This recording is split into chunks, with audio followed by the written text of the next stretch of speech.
What's up, nerds and nerdettes and wee little nerdlings all? It's your buddy Big John and G, the Two Gun Fix-It presents Legendary Gaming.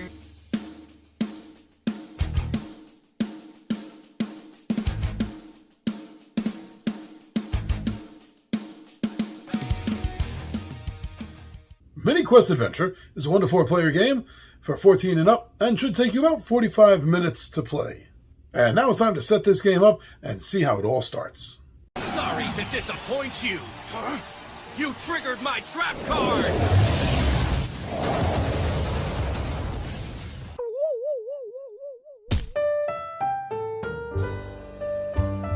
Now let's start with picking your hero and the hero board. So the hero board color is going to match the hero that you pick. There are 8 heroes to choose from, but there are only 4 categories, you could say, that you can choose from, because there are 2 of each color, and you can only have 1 color at a time on the game board. So if you choose one of the blue heroes, you can't choose the other. So you're going to choose which of the 4 that you want to pick without doubling up or multiplying the same color. Now, this is important because there are always going to be 4 heroes involved in the game, regardless of whether there is 1, 2, 3, or 4 players at the table. Now that you have your hero and the appropriately colored hero board that matches, you're going to take their cards that are their initial set. Now, what the game calls initial set, English-speaking players of the game may recognize a little bit more as starting gear. That each of the players, appropriate to their specific character, who the hero is going to get their own gear, their own initial set. And this can be found on pages 19 and 20 of the English language rulebook. Now, after the initial set or starting gear has been taken out for each of the appropriate characters, then you're going to shuffle the remaining loot cards, and they're going to form the loot deck. You're also, at this point, going to want to shuffle the threat deck and the monster deck, along with pretty much the rest of the decks that are there, the elite, the boss, and the epic loot decks. And they're all going to be shuffled and placed face down on your table. Next, you're going to ready your adventure book, the spiral book that you are using for today's adventure, whether it is the Castle Dungeon book or if it is the Mine Dungeon book. Only one of them, but you will have that one out in the center of the table. You don't have to open it, by the way. We're not up to that part yet. For right now, just keep it closed right there in the center of the table. The leader token, it is suggested, goes first and starts the game with that of the youngest player. How you want to decide who the leader is up to you, but that's the way the game describes it. Now that you have your 4 heroes set up, you have the decks shuffled, the leader is known, it's time to get to the game itself. That's it. Setup is that quick.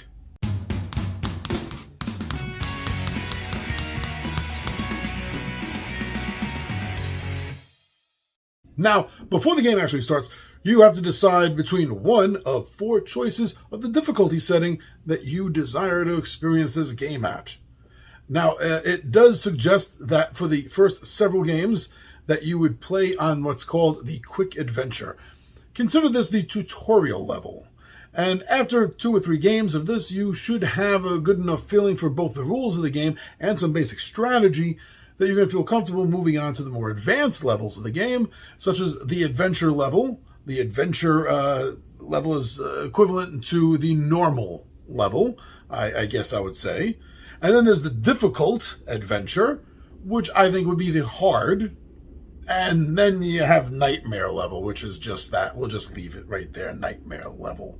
That you are definitely not going to want to try right away. You're going to want to build up to that. Now, what really makes a difference between these different setups and difficulty is the number of rounds that are going to be played and the number of bosses that you're going to be encountering during it. It sets things up this way. Now, I have to point out that what it means by a number of rounds is a number of set encounters. a round in this game is equal to 5 encounters. 4 encounters, and then the 5th encounter being that with the boss. And that is what one round consists of. So the quick or tutorial level adventure recommends 1 round. So you would face 5 different encounters, the 5th one being the boss. Now, the actual gameplay itself is broken up into 3 phases, and they have to be played in this specific order. Now, the first phase is that of setup, followed by resolve the encounter, and then your maintenance phase. Now, what setting up encompasses is exactly that, setting up the encounter that you're going to be facing.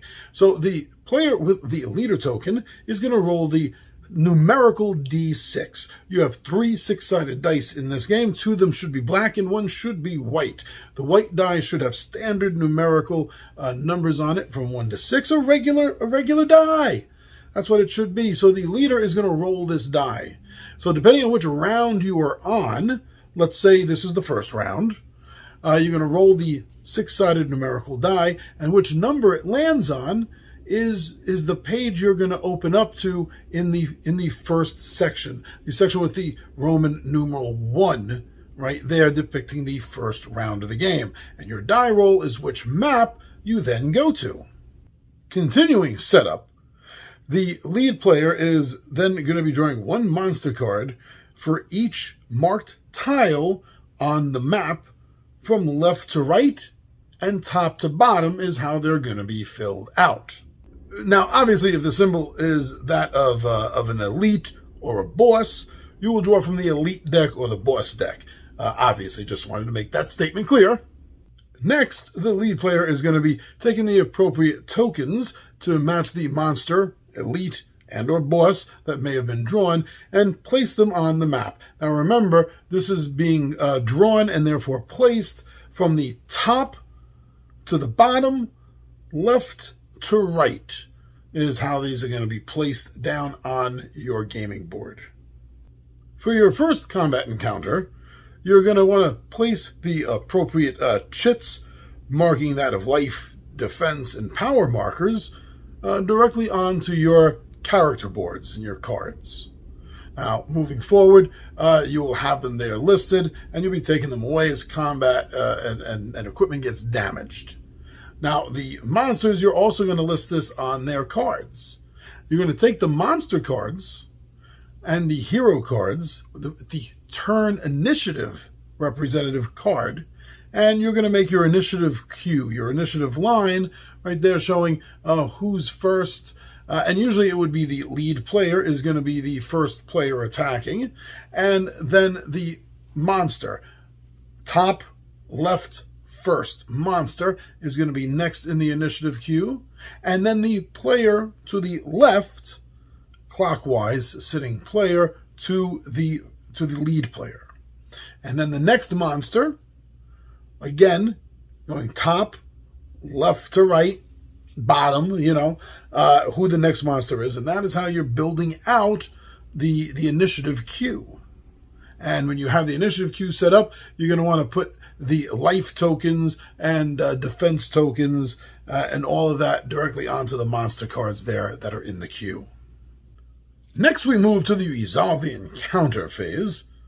And here, before starting encounter, the players are going to have a chance between themselves as well as between their active equipment and equipment in the bag. You're able to set things up. You're able to exchange things, move things out and around. So if you have something in your bag that you would rather have in your hand for this encounter, done. If your buddy has something that they think will help you in this encounter, they can give that to you or you to them. So this is the setup moment for the resolve phase, you could say, just before you jump into combat, making sure you have everything you can possibly ready for combat. Now, the initiative queue is going to be sort of setting up who goes when in the combat line. And during your turn, you have 2 options, 2 actions that you can take. And you can either do a move and an attack, or you can do 2 attacks. Or you can do an attack or a move. Those are your options. Doesn't matter which order you do it in. You can either do a double movement, or you can do an attack move / move attack during this moment. The hero decides which of its skills it's going to use, and then it makes either a ranged or a melee combat attack. Now, as you've noticed, the map book, the adventure book, is gridded out. Each of the maps is squared for your convenience for figuring out both movement as well as ranged combat. Now, you can figure things out orthogonally, but you cannot figure them out diagonally. You have to move left and right, up and down when you're figuring out range. Now, these squares are all color-coded, you may have noticed. So white squares, these are common regular squares. There's nothing special about them. You can move through them. You have line of sight through them. You can fire through them. As long as there's no one in them, they themselves are just normal movement squares on the grid. You'll also notice that there are some red spaces. Some of the maps, not all of them, will have red lines around some of the grids, and these represent walls. Something that is impassable, that you cannot cross that line into the square behind it. You just can't. And that's what the red lines represent. Now, the yellow aren't impassable. It's just the terrain is difficult. It's hard to move through. So because of that, it's going to cost you 2 instead of 1 movement to get through it. And that's really going to hamper and slow you down. Oh, there's also a green square. The green square is generally where the entrance door is because it represents the spot where the heroes are going to be coming into the map. It's their starting point. That's what the green square is. Now that you understand a little bit about range and the different kinds of squares that there are on the game map, let's talk about line of sight. Now, line of sight, all you have to do is be able to draw a straight line from any one corner of the square your hero is in to any one corner of the square that the enemy you are trying to hit, that you are attacking, is in. Corner to corner. If you have a straight line that is unimpeded, there's nothing blocking it, then you can make that range. If they're within range, you can make that shot. Now, just remember that there can't be another hero or another target in the way. So I want to make that clear. There can't be another target, whether it is a friendly target like another player, or whether it is a different enemy and you're trying to just simply shoot past them. That you can't do. So be warned. Movement is an important aspect of combat because you are going to want to be able to move up to your opponent as quickly as possible and try to get them out with the first strike. Because then they won't get an attack back on you. Or even if you don't take them out on that first strike, it still gets them closer to being taken down. So eventually, in the long run, they're going to have less hits or attempted hits on you. You want to move as fast as you can to get to them. Just remember that you can't move diagonally while doing that. Now, another aspect of moving I want to point out is you can't break it up. You can't take part of your movement, make an attack, and then use the rest of your movement. That's not going to work. If you only use part of your movement and then take another action like your attack action, you're going to lose whatever movement you had left over. You don't get change, you know? Now, remember, also with movement, you can't move through other characters. Whether it's an enemy or an ally, they block movement as well as they block line of sight, so you can't move through them. Now let's take a look at how the attack aspect of resolving takes place. Now, the first thing I'd like to point out is that if the attack is a range of 1 or 2, it is considered a hand-to-hand or melee attack. If it's 1 or 2, it's going to be hand-to-hand. If the attack is with a ranged weapon or a spell, anything with a 3 or more then is considered to be an at-ranged attack. Now remember, once again, you cannot attack through other characters, enemies, or allies. You cannot attack through objects that are impassable. So keep that in mind. Now, the first thing you're going to do to make this attack is you're going to grab 2 of the black dice, the combat dice, and you're going to roll your 2 combat dice, but you're only going to choose one of the rolls. Now, depending on what you rolled will depend on the success of your attack. If you made a hand-to-hand attack, then a roll of a strike is going to be a success. While on the other hand, if you made a ranged, then the roll of a shot will be a success. But either way, it doesn't matter which of the 2 attacks you make. If either of them come up a critical strike, that is also going to be considered a successful hit. Now, it's something to keep in mind with the spells.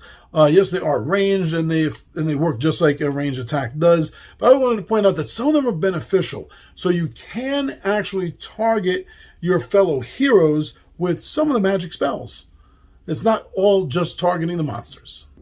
Now, not only are critical strikes fun, because they count as a strike whether you're making a melee or ranged attack, but they're also hella cool, because when you do get a critical strike, you get to roll again and add that result onto what you just rolled. And this can happen again and again and again. So far, my streak on a chain is 3. If you get more than that on your streak, please let us know and put it down in the comments below. But that's my number I'm trying to beat now on a lucky streak with this is 3. But yeah, it's cumulative. It'll keep adding up. So keep rolling. So yeah, the damage can pile up there, and you can get multiple points done, but that's not the only result that this combat die can give you. There can be, and you will have, counterattacks happening to you. So when the counterattack die happens, then everything stops. Everything stops, and the attention shifts to the enemy, to the creature, to the monster, to the elite, to the boss, whatever it was that made the attack. Well, is making the attack. The counter strike. So at this point, die is going to be rolled, and this is going to be rolled in favor of the creature. Whatever that result is, you're going to apply that die result to the creature against the players. So there are chances your attack is going to bite you in the butt. Oh, hey, by the way, that counter strike is only good against hand-to-hand melee kind of combat. It doesn't count against ranged. Just want to make that clear. Now, the damage that you're actually going to be applying to these enemies is determined on the weapon and possibly the skill that you are using in your attack. Now, in order to actually do any life points of damage to your enemies, you got to get through any defense or armor that they may have. You have to break through that. Unless your attack happens to have the ability of piercing, at which point it'll bypass any defensive points armor that the enemy has.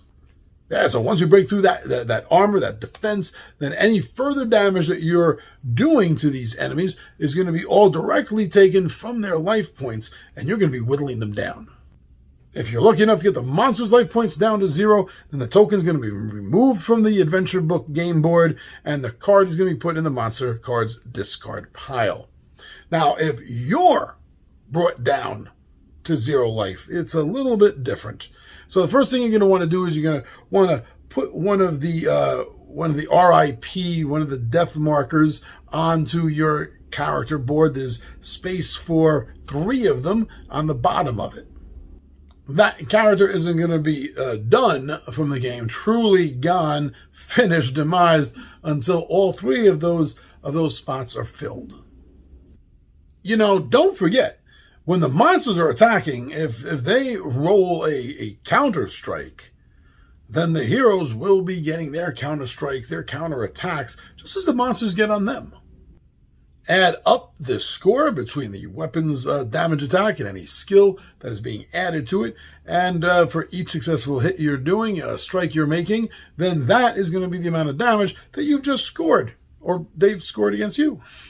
Now, a good point not to forget is that as you, the heroes, are taking damage, you get to decide where you're distributing that all out. What items, what armor, what shield, or whatever you have that can take damage, what is taking that damage for you?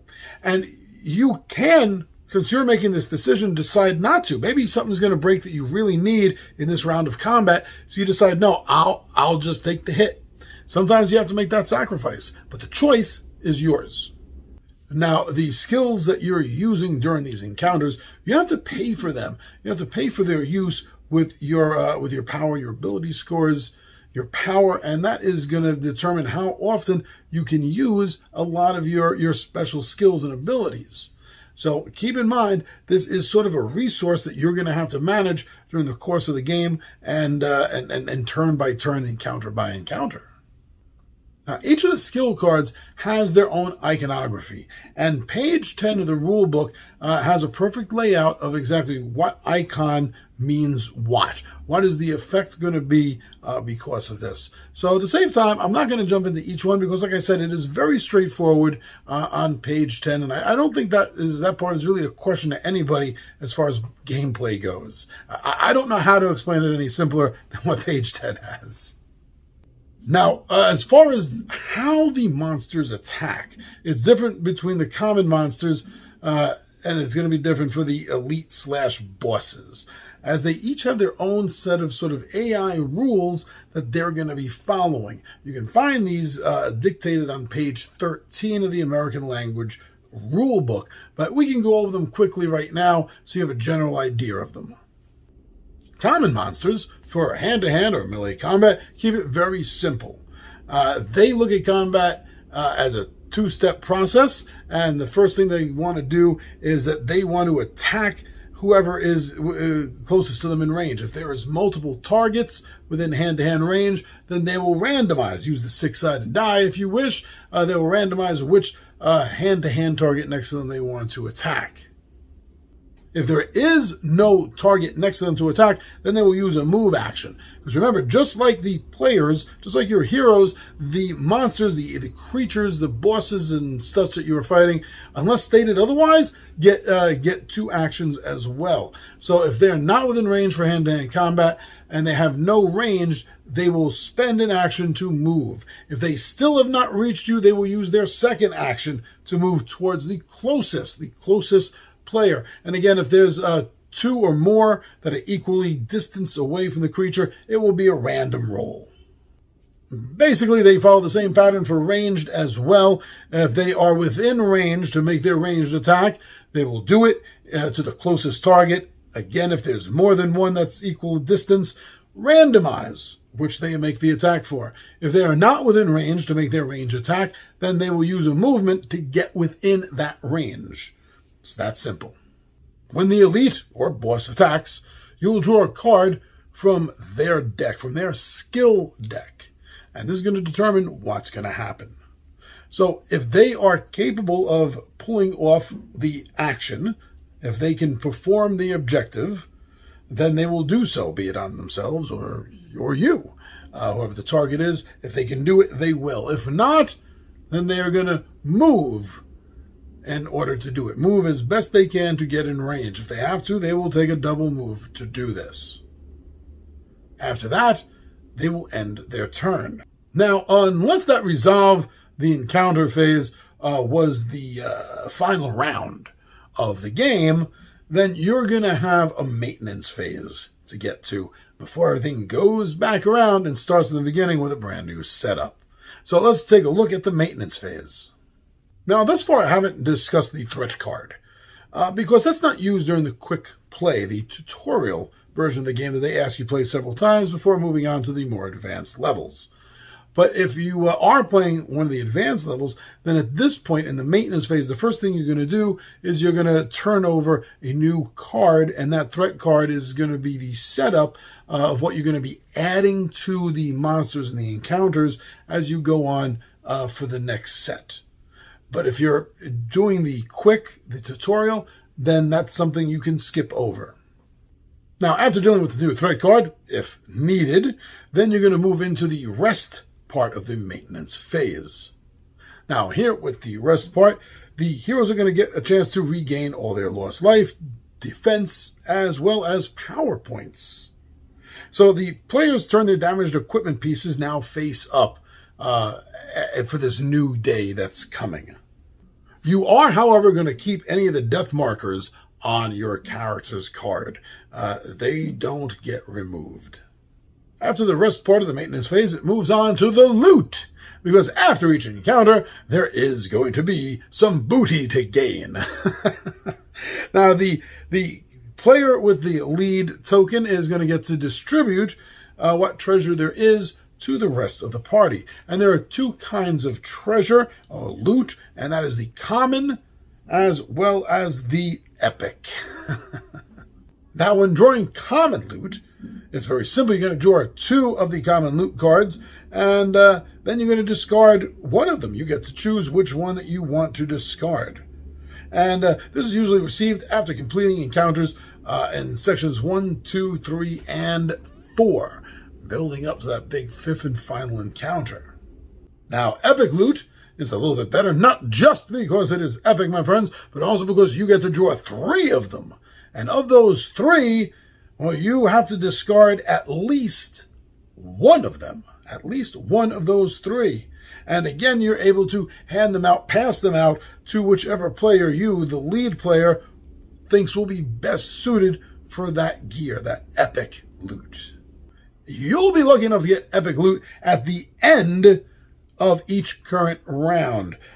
Completing the final encounter is what's going to get you that piece of cool, epic stuff, loot, gear, treasure.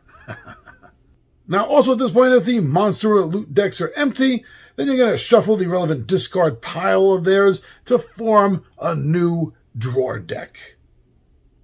And then the leader token. The leader token is going to pass to the next player clockwise, the next player to the left. And that's it for the maintenance phase. Now, something I want to point out that's so important, I'm making a direct quote from page 14 to you, and that is, the skills of the bosses and elites automatically succeed as long as they have range to perform the action. And keep that in mind. Now, although bosses and elites can only counterattack from 1 square away, please remember the deadliness of these attacks because they will do 3 damage. Another thing to keep in mind, even though it's not in the player's favor, is remember that during the course of the game, unless you were playing on the novice training level, threat cards stack up. They stack up. So by the time you reach the boss of the final encounter of the game, all of that is going to add up together.